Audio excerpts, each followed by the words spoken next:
Reel करत स्वतःचं आयुष्य कंठता येतं हे तुम्हाला कळलं नाही तर न्यूट्रलिटी ऑफ ब्युरोक्रसी बद्दल तुम्हाला काही कळत नाही असा अर्थ आहे। 6 जूनच्या परिपत्रकामध्ये रेखावार यांनी असं म्हटलंय की बालभारतीनं एनसीईआरटीची पुस्तकं घ्यायची आहेत, यानंतर एनसीईआरटी त्यानंतर बालभारती फक्त अनुवादाची यंत्रणा राहील। शिक्षण मंत्री हे बालभारतीचे प्रमुख आहेत। बालभारतीचा संचालक कृष्णकुमार पाटील नावाचा पाठीचा कणा नसलेला इसम आहे। आडनाव पाटील असलं म्हणजे पाठीचा कणा असतो असं समजण्याचं कारण नाही। तर हे आपल्याला खूप पाटलांच्या बद्दल माहिती आहे। त्यामुळे एक लक्षात घ्यायला पाहिजे की ह्या परिपत्रकानुसार रेखावारने असं म्हटलं की एनसीईआरटी असलं पाहिजे, त्याच्यामुळे येत्या 5 वर्षात बालभारती बंद पडेल। ज्यांना कोणाला वाटतं की बालभारती का बंद पडून चालेल, इथे 40 सगळे जे लोक आहेत त्यांनी आपल्या वैयक्तिक आयुष्यामधल्या स्मरणामध्ये बालभारतीचं काय स्थान आहे हे समजून घेतलं पाहिजे। 18 जूनला म्हणजे 17 जूनच्या रात्री शासन पत्रावरचं परिपत्रक आलं, त्याच्यानुसार पहिली आणि दुसरीच्या वर्षासाठी काय प्रकारचा अभ्यासक्रम आणि वेळापत्रक असेल, या 3 गोष्टींसाठी दिली जाणारी वेळ कशी कमी केली जाईल हे स्पष्टपणे लिहिलंय। आता ही 2 शासन निर्णय आणि 2 परिपत्रक खाली लोकांनी जाळली। परिपत्रक जाळल्यामुळे आपल्यातले जे काही चळवळीतले भागडे लोक आहेत ते असं म्हणतात कागद जाळू नका, पुस्तक जाळू नका। मी तुम्हाला सांगतो पुढे जाऊन हिंदीची लाखो पुस्तकं जाळण्यापेक्षा एक निर्णय जाळीला कधी जाईल। आणि ज्यांनी नालायकपणा करून ती पुस्तकं आणली तर ती पुस्तकं पण आम्हाला एक म्हणजे महाराष्ट्रामध्ये एक अपराध गंडाने ते सांगतात हिंदीवर आमचं प्रेम आहे, कुठल्याही भाषेवर आमचा राग, कुठल्या भाषेवर प्रेम। इथे येऊन मोठे झालेल्या भैया विचाराने त्यांचं मराठीवर प्रेम आहे का? तिकडच्या गायपट्ट्यातल्या गुंडगिरीच्या साम्राज्यातनं जर ते महाराष्ट्रात आले, महाराष्ट्रानं त्यांना मोठं केलंय, महाराष्ट्र मराठी प्रेम आहे। रवीश कुमार पासून पर्यंत मोदींच्या राजवटीबद्दल लोकांना हिंदीच्या देशांतर्गत दहशतवादाबद्दल का नाही बोलावं असं वाटत? कारण तुम्ही उत्तर भारत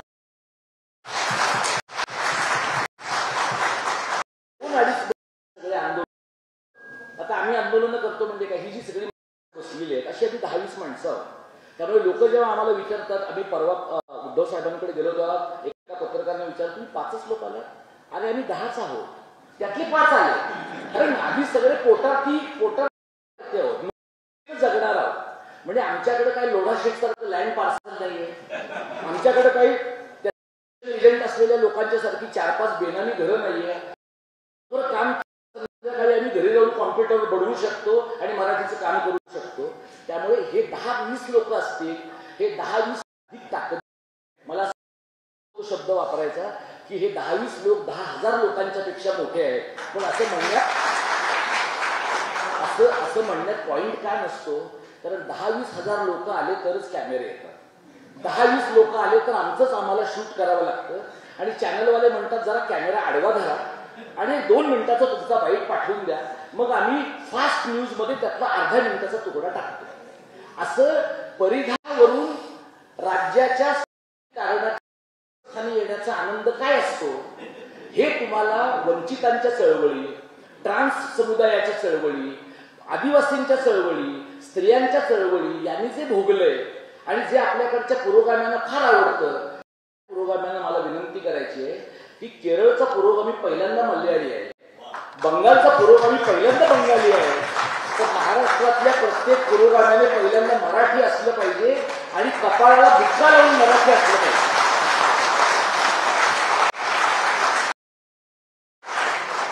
2 महिने आम्ही आंदोलन केली, करतो आहोत, सभा घेतली आम्ही सगळ्यांनी, सिग्नेचर कॅम्पेन घेतलं, गुगल फॉर्म दिला। गुगल फॉर्मचा असा आहे की तो जेव्हा पसरतो त्याला लोक म्हणतात ह्याच्यात हे नाहीये, त्याच्यात ते नाहीये, म्हणजे कार्यनाश झाला तरी चालेल झाली पाहिजे, हा आपल्या समाजाचा अत्यंत महत्वाचा असा गुण आहे। पण असं गृहीत धरतो की किमान चिकित्सा करण्या इतपत लोक आपली दखल घेत आहेत हे काय वाईट नाही। म्हणजे आजपर्यंत मराठीच्या लोकांना लोक अनुल्लेखाने मारत होते। आम्ही 2002ला कामाला सुरुवात केली तेव्हा मनसे नव्हती, तेव्हा लोक म्हणायचे तुम्ही शिवसेनेचे आहात, 9-10 मध्ये लोक म्हणायचे तुम्ही मनसेचे आहात। आता ते आम्हाला कोणाचं म्हणत नाही, आता ते म्हणतात तुम्ही तुमचेच आहात. त्यामुळे आता ज्या वेळेला आम्ही कोणाकडे जातो त्यावेळेला लोक म्हणतात की हे चळवळीचे लोक आहेत आणि हे चळवळीचे लोक उद्धव साहेबांना भेटले किंवा राज ठाकरेंना भेटले, म्हणजे भेटायचं राज साहेबांना मला ते तुम्ही सांगालच त्यांना. तर आम्हाला आम्ही सगळ्या राजकीय पक्षांना भेटतो. आम्हाला लोकांनी विचारलं त्यांनी तुम्हाला बोलावलं का, त्यांनी बोलावलं का. आम्हाला हर्षवर्धन सपकाळ साहेबांनी पहिल्यांदा बोलावलं, निवांत गप्पा मारल्या, प्रश्न समजून घेतला. आता लोक काय म्हणतात काँग्रेसवाल्यांचा काय संबंध मराठीशी, ते मराठीच आहे. त्यांचा पक्ष महाराष्ट्रात 50 वर्ष सत्तेत होता. जर मराठीचं काही बरं झालं असेल राज्याच्या संस्थांमध्ये ती जबाबदारी त्यांची आहे, आणि काही चुकलं असेल तर ती पण जबाबदारी त्यांची आहे. पण त्यांचं जर चुकलं असेल तर आम्ही त्यांच्या कानात सांगू, बरं झालं असेल तर आम्ही जोरात सांगू. आमचे दोस्त आहेत ते, ज्यांच्या बरोबर पॉलिटिकल अलायन्स करायचं आहे, ज्यांच्या बरोबर चळवळ चालायची आहे, त्यांची पूर्ण चिरफाड झाली पाहिजे. आणि ते कसे फॅसिस्ट आहेत. आम्ही उद्धव साहेबांना भेटलो, राज साहेबांना पत्र लिहिलं. आमच्या चळवळीतले काही लोक असं म्हणले की जाती दास्य ह्याच्यातून बाहेर पडणार का नाही, तुम्ही मराठीची चळवळ मराठीवादी फॅसिस्टांच्या हातात देणार का. मी तुम्हाला सांगतो मराठीची चळवळ मुळात आमच्या हातात नाहीच आहे. आम्ही अत्यंत नगण्य लोक आहोत. आम्ही कुणाच्या हातात चळवळ द्यायला आमचे साम्राज्य आमच्या मालकीचं तर असायला पाहिजे. तुम्ही आम्हाला तेवढं मोठं मानता, हा तुमचा आमच्याबद्दलचं प्रेम आहे का गैरसमज आहे, याच्या खोलात मी जात नाही. आता सरकारनं काय केलं मधल्या 2 महिन्यात, मुख्यमंत्री म्हणाले लोकांचं हिंदीवर प्रेम आहे नाहीये, इंग्रजीवर आहे. काल आपले महान चंद्रकांत दादा असं म्हणाले की हिंदी लोकांशी बोलण्यासाठी हिंदी आलं पाहिजे. अगदी बरोबर आहे त्यांचं, पण चंद्रकांत पाटलांसारखं हिंदी येऊन चालणार नाही. इतकं घाणेरडं इंग्रजी हिंदी जर तुम्हाला आलं तर उत्तर भारतीयच तुम्हाला सांगतील की तुम्ही मराठीत बोला, आम्ही गुगल ट्रान्सलेट करून बोलू. गुगल ट्रान्सलेट कमी घाणेरडं असेल तुमच्या हिंदीपेक्षा. तर सरकारनं हा प्रतिसाद दिला. सरकारमध्ये 2 अत्यंतिक स्वाभिमानी आणि विकासवादी पक्ष आहेत. एका पक्षाने बाळासाहेबांचा वारसा जपण्यासाठी गुवाहाटीवरनं गोव्याला आगमन केलेलं आहे. हे जे गुवाहाटीवरनं गोव्याला आलेले लोक आहेत त्यांनी आता इतकं बाळासाहेबांचं मनावर घेतलेलं आहे की त्यांना हे कळत नाही की आपला शिक्षण मंत्री हा धरून आणलेला माणूस आहे. याला काही कळत नाही. हा बोलका पोपट रेखावरच्या रिमोट कंट्रोलवर चालतो. पत्रकारांनी विचारून घ्या, म्हणजे मी सांगायची गरज नाही, पत्रकारांना माहिती आहे. दादा भोसेंना उद्धव साहेबांच्या सरकारमध्ये शिक्षण शेतीतलं कळत नव्हतं, आता शिक्षणातलं कळत नाही. हा कॉमन त्यांच्यातला भाग आहे. सरकारने प्रतिसाद दिला. सरकार असं म्हणलं आम्ही उद्धव साहेबांशी बोलू, आम्ही राज साहेबांशी बोलू, आम्ही सगळ्या पक्षांशी बोलू. आता काल त्यांनी आम्हाला फोन केले, सगळ्या चळवळीतल्या काही लोकांना. आज 11 वाजता त्यांनी रेखावारने पुण्यामध्ये बैठक ठेवली आहे. इतके बदमाश लोक आहेत, त्यांना माहिती आहे की 3 वाजता आम्ही सभा घेतोय आणि आम्ही 11 वाजता नाही जाणार. मग ते काय म्हणतील की आम्ही बोलावलं होतं, हे चर्चेला आले नाही, पण आम्ही तुमचे बाप आहोत. मी काल लिहिलंय सोशल मीडियावर आणि फोनवर त्यांच्या माणसांना बोललोय की तुमचा संचालक नालायक आहे. उद्या जर आंदोलन करतोय आम्ही तर तुम्ही काय तोंडाने आम्हाला आज बोलावता. आणि समिती म्हणून आम्ही एकत्र सगळ्यांच्या पुढे जाणार. तर सरकारचा प्रतिसाद काय आहे. सरकारला असं वाटतं मोहन भागवतांपासून फडणवीसांपर्यंत की याच्यात काय प्रॉब्लेमच नाही. एक लबाडी ते काय करतात, मराठी सक्तीची केली आणि हिंदीची सक्ती काढली. असं कालपासून भाजपचे पोपट दिवसभरामध्ये तुम्हाला बोलताना दिसतील. मराठीची सक्ती हे लोणची कोशिंबीरसारखी शेवटचं एक वाक्य टाकलंय दोन्ही शासन निर्णयात. कितवी भाषा म्हणून सक्तीची आहे म्हणत नाही, कारण यांच्याच अनेक शाळांमध्ये मराठी 3री 4थी 5वी भाषा म्हणून बिनमार्काची फक्त ग्रेडिंगवर शिकवली जाते आहे. या दरम्यानच्या काळामध्ये आम्ही ही समिती जी काही स्थापन केली नागरी समाजाची, त्यातनं आंदोलन आम्ही तयार केलं. आजची सभा घेतली, शासन निर्णय जाळले. हे शासन निर्णय ज्या वेळेला जाळले त्याच्याबद्दलचे आक्षेप मी तुम्हाला सांगितले. सरकारचे आक्षेप इतके अदखलपात्र आहेत की त्याच्या खोलात मी जात नाही. काल उदय सामंतांनी असं म्हटलं की माशेलकरांच्या समितीने एक अहवाल दिला, त्याच्यात डॉक्टर मुणगेकरही होते. स्वतः डॉक्टर मुणगेकरांनी काल फेसबुकला लिहून आपण त्या समितीत नव्हतो हे स्पष्ट केलेलं आहे, जी महत्वाची गोष्ट आहे. आणि माशेलकरांची समिती उच्च शिक्षणाची आहे, त्यामुळे उच्च शिक्षणाच्या समितीचा विचार शालेय शिक्षणासाठी करायचा म्हणजे उदय सामंत संघाच्या इतके जवळ आहे की खोटं बोला पण रेटून बोला या संस्कृतीची त्यांना संसर्गजन्य रोगाप्रमाणे लागण झालेली दिसते.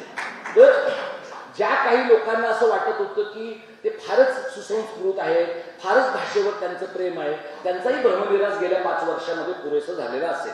आता 29ची आजची सभा झाली. 5 तारखेला महाराष्ट्रातल्या राजकीय पक्षांचा एक मोर्चा निघतो आहे. जी काही शालेय शिक्षण अभ्यास आणि कृती समितीची माफक ताकद असेल ती घेऊन आम्ही त्याच्यात सहभागी होऊ, कारण हे मराठी माणसांचं काम आहे. आणि 7 जुलैला धरणं आंदोलन आझाद मैदानामध्ये सगळ्या संस्थांचं आम्ही करतोय. का हे कार्यक्रम आम्ही आखतोय? आम्हाला दिसतं की सरकार काहीतरी बारीक सारीक घोळ करून तुकड्या तुकड्यामध्ये काहीतरी कॉम्प्लिकेटेड निर्णय केल्याशिवाय राहणार नाही. कारण यांचं प्रॉब्लेम काय, यांच्या सूचना मंत्रालयाच्या 6व्या मजल्यावरनं येत नाही. यांच्या सूचना रेशीम बागेतनं येतात. यांच्या सूचना रेशीम बागेतनं येतात. यांच्या सूचना गोळवलकरांच्या बंच ऑफ थॉट्स मधनं येतात. या विचारधनामधनं ज्या सूचना येतात त्याच्यात एक देश, एक भाषा, एक संस्कृती याचं जे सपाटीकरण आणि एकसाचीकरणाचं यांचं नॅरेटिव्ह आहे, याच्यासाठी तर हे लोक 100 वर्ष बिळात होते. हे 100 वर्ष बिळात राहिलेले लोक आता पाशवी बहुमतात आहे. हे तुमची माझी पाठ राजकीय दृष्ट्या लगेच सोडत नाही. आणि शिक्षण हे त्यांच्या सांस्कृतिक राजकारणाचं हत्यार आहे. त्यामुळे शालेय शिक्षणामध्ये ते तुम्हाला कधी मनुस्मृतीच्या गाळात देखील तुम्हाला कळणार नाही. विद्यापीठ काय पद्धतीनं यांच्या लोकांच्या ताब्यात गेली आणि एकेकाळी स्वतःला पुरोगामी म्हणणारे सगळे लोक आता शेपूट घोळत कशा पद्धतीने यांच्या पुढे फिरतायत. विद्यापीठांमध्ये जरा जाऊन बघा तुम्ही. त्यामुळे ज्यांना कुणाला वाटतं की सक्ती काढून टाकली झाली, हा हिंदीच्या सक्तीचा प्रश्न नाही, तिसऱ्या भाषेच्या सक्तीचा प्रश्न आहे. आणि तिसरी भाषा कोणतीच नकोय आम्हाला कोणतीही भाषा नको आहे. म्हणजे इथे काही सहकारी आमचे आहेत, त्यांचं तर म्हणणं असं आहे 10वी पर्यंत सुद्धा हिंदी नको, 10वी पर्यंत सुद्धा हिंदी नको. लोकांना सांगतात की हिंदी फक्त शिकवा. फक्त त्या सगळ्या आमच्या मित्रांना पण मी सांगतो की मराठी समाजाला हिमालयाच्या मदतीला धावून जाण्याची 70 वर्षाची हौस आहे. हिमालय मोडकळीला आला, सह्याद्री खचला तरी आपली हौस भागलेली नाही. त्यामुळे आता आपण 4थी पर्यंतची लढाई जिंकूया. जरा कॉन्फिडन्स आपला वाढला आणि मराठी समाजाला वाटलं की आपण 70 वर्ष माती खाल्लेली आहे की मग 5वीचं काय करायचं ते पाहूया. पण एकदम मोठा घास घेतला तर हे बदमाश आपल्याला जगू देतील असं नाही. शेवटचा एकच मुद्दा सांगतो आणि थांबतो. विधिमंडळाचं अधिवेशन उद्या सुरू होत आहे. आज कॅबिनेट होते आणि पुढे सोडणं हा या मंडळींचा आवडता छंद आहे. आजही आम्हाला त्यांनी सांगितलं, कळलं आम्हाला की आज कॅबिनेट आहे. दादा पण म्हणाले कुणातरी आज चर्चा होणार आहे. म्हणजे दादा तर असं बोलतात की जणू काही आम्ही मंत्रिमंडळात आहोत आणि ते बाहेर आहे. म्हणजे विश्वंभर चौधरींनी फार छान लिहिलं, जेव्हा दादांनी फेसबुकला लिहिलं की हिंदी 5वी पासूनच असायला पाहिजे, त्याच्यावर विश्वंभर चौधरींनी लिहिलं की फार छान सांगितलं दादा, आता मी मंत्रिमंडळात हे करूनच घेतो. म्हणजे दादांना गुलाबी रंगाचं शर्ट घातल्यानंतर जे मेटामॉर्फोसिस झालंय त्यांचं ते इतके आहे की आज सकाळी काय बोलतो आणि संध्याकाळी काय बोलतो ह्याचा एकमेकांशी मेळ राहिलेला नाही. अशा प्रकारचे बिनकळ्याचे ज्यांचे 70,000 कोटी रुपये वाढलेले आहेत असे, किंवा ज्यांनी गुवाहाटीला जाऊन स्वतःला पावन करून घेतलंय असं, आणि ज्यांच्या उरावर हिंदी हिंदू हिंदुस्थानवाले अशा पद्धतीने बसले की महाराष्ट्रामध्ये भाषेच्या बद्दलची कोणतीही जाणीव चेपल्याशिवाय हे गप्प बसणार नाही. या लोकांच्यासाठी नवं मराठीकरण उभं राहायला पाहिजे. सगळे इथे जी मान्यवर मंडळी बसली हे जर सगळे कार्यकर्ते एकत्र काम का केलं पाहिजे. संयुक्त महाराष्ट्र समितीचा तुम्ही लालजी पेन्शनचं पुस्तक जर वाचलं, खूप भांडलेले लोक आहेत ते, पण खूप भांडून त्यांनी नेहरूंना धडा शिकवून महाराष्ट्र कमावलेला. नेहरूंसारख्या माणसाच्या विरोधात जर लोक जाऊ शकतात तर एंटायर पॉलिटिकल सायन्स वाल्याच्या का नाही विरोधात जाऊ शकणार.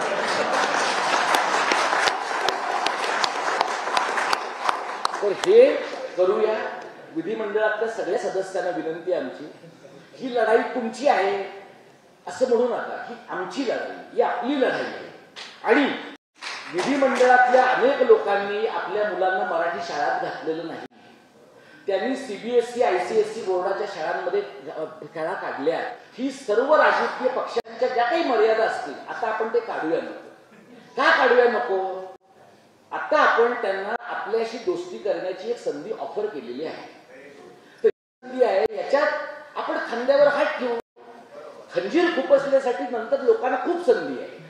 आता दोस्ती करूया आणि आता इतकी दोस्ती करूया की ह्यांना ह्यांच्या भूमिकेवरनं हटताच येता कामा नये. या पद्धतीने जर आपण केलं तर काहीतरी नवं आपण उभं करू शकू असं वाटतं. शेवटचं सांगतो, महाराष्ट्र हे हिंदुत्वाच्या सांस्कृतिक राष्ट्रवादाच्या प्रयोगशाळेपुढचं सगळ्यात मोठं आव्हान आहे. जर आपण हे मैदान सोडलं तर हे थेट दक्षिणेत जातील आणि मग द्रविड राष्ट्रवादाच्या आणि गायपट्ट्याच्या राष्ट्रवादाच्या लढाईमध्ये महाराष्ट्राचं भज होईल हे आपण लक्षात घेऊया. तिसऱ्या भाषेच्या सक्तीच्या आंदोलनातलं हे एक पाऊल आहे, या मोठ्या लढाईतलं एक पाऊल आहे. छोटी लढाई लवकर जिंकू, मोठ्या लढाईचं भान ठेवू आणि सगळ्यात महत्वाचं म्हणजे मराठ्यांच्या महान परंपरेप्रमाणे युद्धात जिंकलो म्हणून तहात हारायचं नाही एवढं लक्षात ठेवू. युद्धात जिंकलो तहात हारायचं नाही.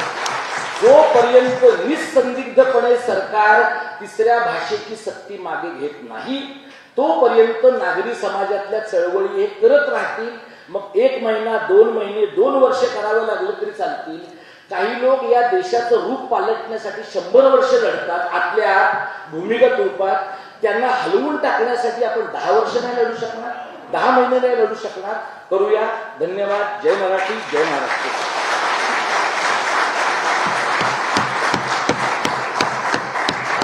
भाषणाला अनुमोदनाचं काय बोलायची गरज नाही, सगळे ठराव पास करा सांगतो.